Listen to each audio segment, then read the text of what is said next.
Hi, my name is Jake Stevens, and welcome back to A Figure a Day, where I'm opening one Star Wars action figure each and every day. And guess what? We have 2 figures left from our box set Target exclusive retro collection. 2 figures left. One is brand new-ish, and the other is a complete reissue from 1978. Let's take a look at that one because, as you can see, I already have a bunch, and we'll see how it stacks up. That's right, today we are looking at Walrus Man. Now, why do I have so many Walrus Men? Well, this one is highly screen inaccurate, and so I just think that lends himself to being in the dollar bin every once in a while. 2 major versions before we open this one that a lot of collectors look for. You have kind of the tan mouth and the pink mouth, right? Not a major difference, but those are one of the major things you look at. And I don't go crazy over the COOs. There's always differences in almost every retro every vintage Kenner figure.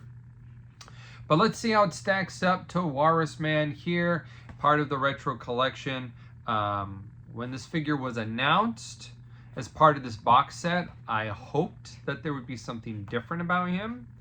From all I've seen and heard about this figure so far, as there is not, but we'll take a look. Now, on the back of every package has the generic retro collection statement, disclaimer. It says, this Star Wars retro collection is inspired by the 1970s Star Wars figures and features original figure designs and detailing. Continue your collection from a galaxy far, far away. Let's get them open. Now, if you're just joining us, we've talked before about how this latest wave, and for the first time ever, has easily removable stickers on the card back. This sticker has been a bane for many collectors. I do not care. I like something that stands out and that is different and is kind of a timepiece. You know, when you're looking at this going back 40, 50 years of Star Wars action figures, you know exactly where this one falls. But yeah, you have the sticker that can now easily be removed. And here we have him out of the package. I mean, I won't lie. It's pretty darn nice to have a super, super minty Walrus Man figure. Let's see, where's my mintiest vintage one? This guy's good. Let's see, let's go with this guy. All right, I'm calling him my mintiest. Okay, no, his head's a little, is it crooked or is it, oh yeah, no. Okay, so here's my mintiest. Where you'll find wear on a vintage one is always in the mouth. The paint comes off and he's got a few flecks missing, but everything else seems to be pretty legit. You can see that this is definitely different from the pink mouth ones. So this would be tan, this would be pink, and this would be retro. Retro goes extreme when it comes to the pink color in regards to these 3. So I won't say it goes extreme, but he is definitely much more pink. It's an easy thing that you can able to look at. As I'm looking at the back of these figures, I don't know if it's picking up real well, but these guys, a little deeper orange than this guy here. Not a lot. You can see it up close. Not sure if it's reading on the camera, but yeah, a little more deeper orange. Also a little more shiny. This is a little more matte in regards to the paint finish, or plastic finish, I should say. It's not paint, it's plastic. But yeah, there's not a lot to say that hasn't been said in, you know, almost 50 years of reviews on this figure. I guess he came out in 78, so not 50 just yet, but there he is with his blaster. He holds it really well, which is good.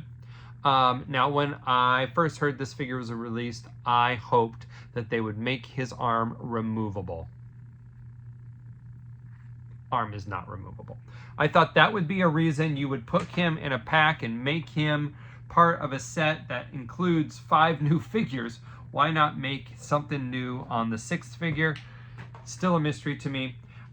Figure is pretty much the exact same. Last I heard, I know with the first couple waves that these came out, that Hasbro actually resculpted these digitally.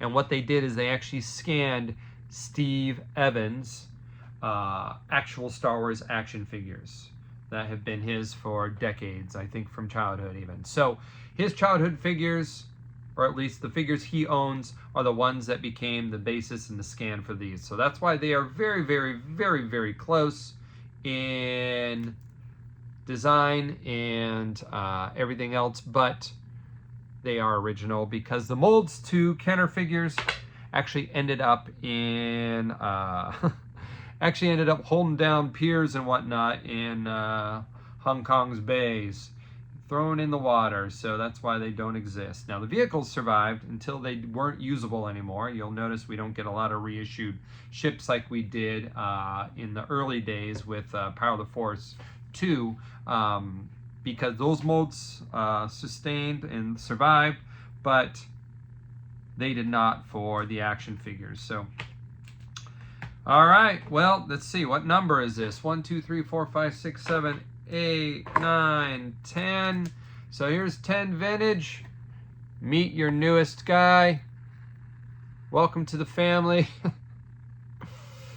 Walrus Man, Ponda Baba. All right, that's it for today. Till tomorrow, may the figures be with you, 1 or 10 at a time.